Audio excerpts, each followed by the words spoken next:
Ladakh is a mountain desert across the Indian Himalayas.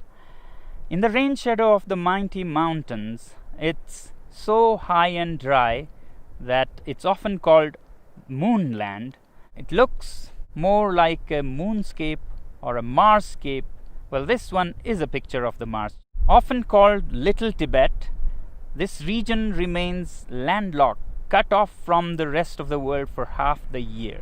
Temperatures range from -30 to +30. Hi, I'm Sonam Wangchuk, a simple indigenous tribal from this remote Ladakh. I was born in an even remoter tiny village of 5 households. But that was a long time ago. Today, my village has grown 100% to become a village of 10 households. Perhaps still a little bit smaller than your city. We had no schools in our village, so I learned from the farmers, from the rivers, trees, animals, and above all, from my mother. I picked up English and other languages from the radio and meeting people from different countries. Later went to some schools and finally finished mechanical engineering. We love our Ladakh so much that while my engineering schoolmates went to Bangalore, Mumbai and the Silicon Valley, I came back to Ladakh and started solving problems of the people. Children's problems in school education, people facing harsh cold winters, and farmers facing water shortage in the face of climate change. I've been doing these things for the last 30 years and the world has been very generous. They have not only acknowledged but admired my work with various awards in different parts of the world. But today I have come here not to talk more about these things but to share with you a bigger challenge that Ladakh is facing and to seek your support in solving our problem.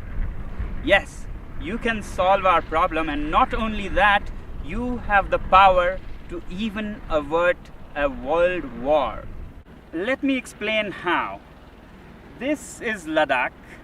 You see the famous Indus River flowing, and over there the dark mountains. Across that are the valleys of Nubra and Changtang, where we share our border with Tibet, which is now occupied by China.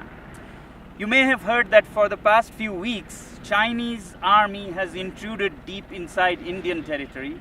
This has been happening over years, and our shepherds who raise the famous Kashmir goats have lost a lot of their pastures and are in deep trouble. Now, the Indian army is there in large numbers across those mountains, matching China's soldier to soldier, bullet to bullet. But I don't think that is a solution. Both these countries are nuclear powers. And push comes to shove, India doesn't need all of its 160 nuclear weapons to raise all Chinese cities, and vice versa. And that could soon escalate into a full-fledged world war, World War III. Therefore, I have come to seek your support in solving this. You, my friends, have the wallet power, which in this case can even diffuse a bullet war between different countries. Let me explain how. To understand your power, let's first understand what China is doing and why and when.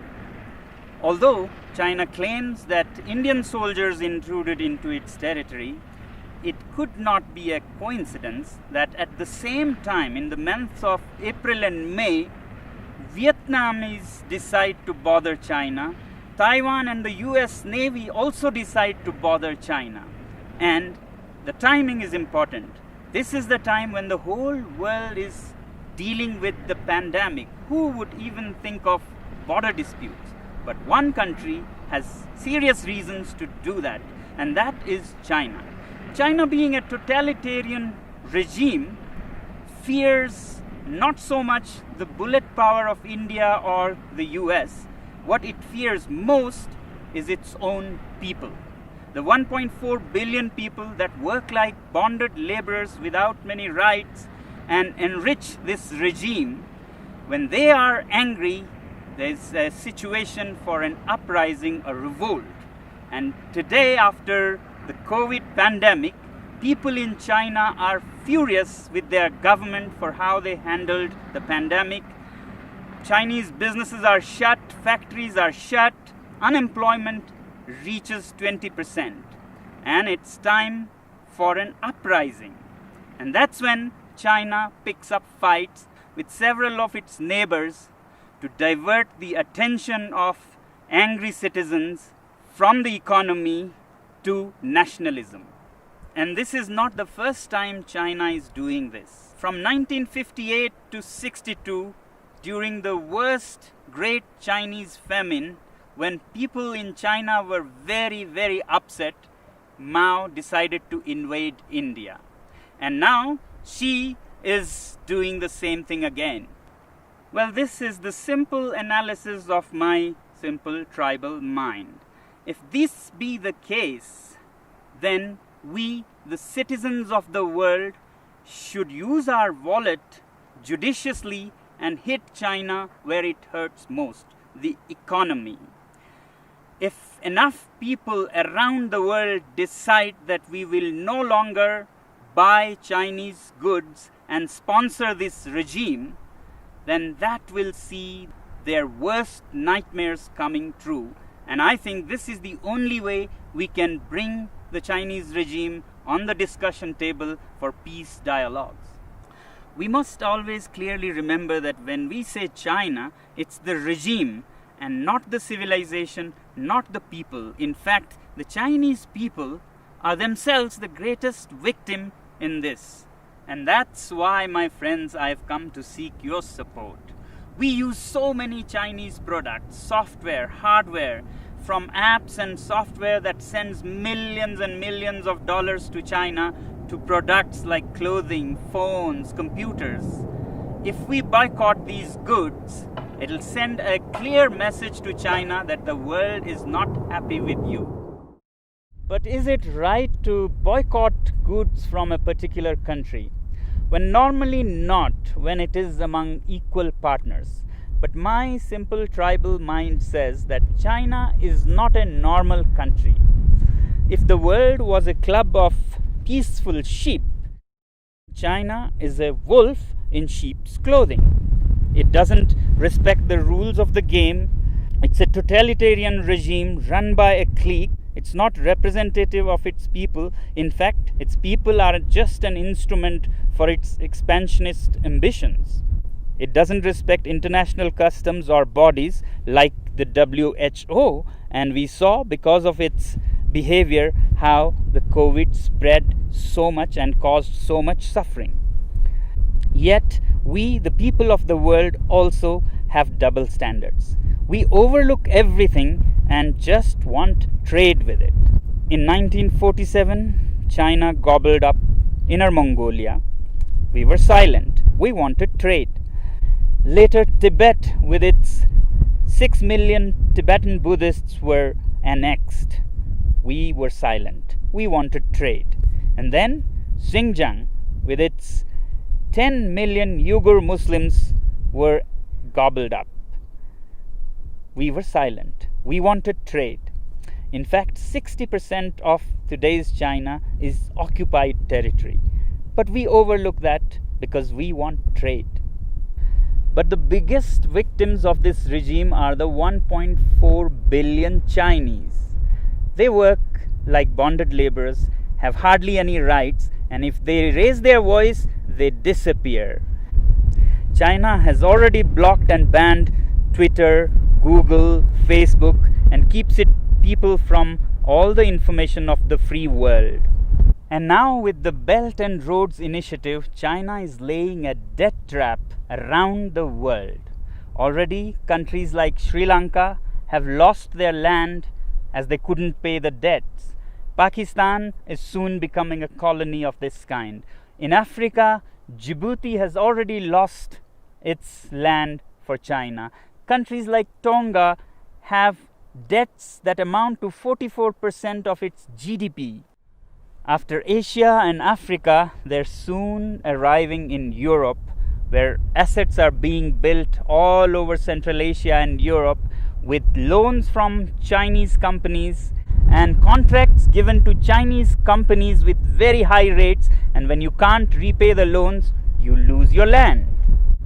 To my simple tribal mind, these belts and roads are the veins to suck the blood of the world, to send finished Chinese goods and to suck resources and money from around the world. But we overlook all these facts because we are addicted to cheap Chinese goods. We must also find out, why are these goods cheap in the first place? Can we ethically make cheap goods like this? Well, they are cheap because the labor is low paid, labor laws are hardly there, and natural resources are plundered like there is no tomorrow. State subsidizes utilities to artificially lower their prices, and they manipulate currencies in their favor. So it's time that we, citizens of the world, take our wallets into our hands and say we have personal economic sanctions on this regime. And yet in the free world, we have the double standards to say that if our own country has environmental and human rights restrictions, we move our factories to China.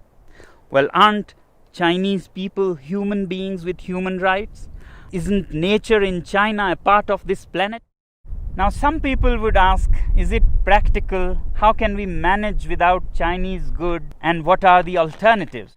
Well, if we are determined and give enough time to businesses and industry, things will adapt themselves. So that's why I say boycott made in China, software in a week, hardware in a year. So your software apps like TikTok, Hello that you have on your mobile phones, you can immediately uninstall and uninstall in millions so that China gets a message. As for hardware like phones, computers, clothing, we take a year and slowly choose products sourced out of the free world.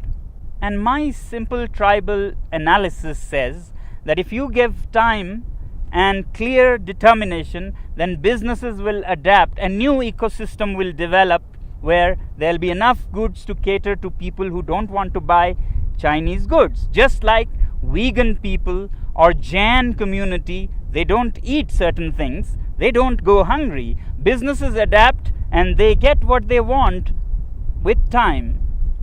As for replacements and alternatives to Chinese goods, I really don't think that we need an alternative for everything. We have been buried under cheap Chinese goods. We have made our houses into museums cluttered with cheap things that we don't even need. Why do we need 10 pairs of shoes? Why can't we do with 3 pairs of shoes made very nicely by local craftsmen? Why do we let these goods pollute our rivers, lakes? Can we learn to live simpler? These lockdowns have actually taught us that we can be happy with much less. So can we also think out of this box and talk about a simpler life with local products? If you want to learn more about how to live happily with simpler lives, please look up our movement, ilivesimply.org. You may not agree with me, but if we keep appeasing China because of our addiction to trade with it and overlook everything else, my simple tribal mind says that we might even be repeating history. How in the late 1930s, the British government led by Chamberlain kept appeasing Hitler and giving in to its demands, finally led to the Second World War. If we continue on the same path, we might either be leading the world to a third world war or a world dominated and colonized by China. Let me help you understand further what our addiction to trade with China can land us into. Here's a story of the great Indian monkey trap. Man puts a sweet bait into the pitcher and then ties this pitcher to a tree with a very small opening. And the monkey comes, puts his hand into the pitcher, grabs the sweet. As it closes its fist to grab this bait, the opening is so small that a closed fist cannot come out of its mouth. But the monkey does not understand that all it has to do is let go of its little booty to free itself from slavery. It struggles and struggles to get its hand out, but doesn't open its fist and let go of the bait. Continues for all night, and in the morning, the shrewd hunters come and catch it, all because of its attachment to its booty. I hope we are more evolved than monkeys and can let go of such baits. Well, this is all that the last citizen from the remotest part of the planet can say. The choice is yours.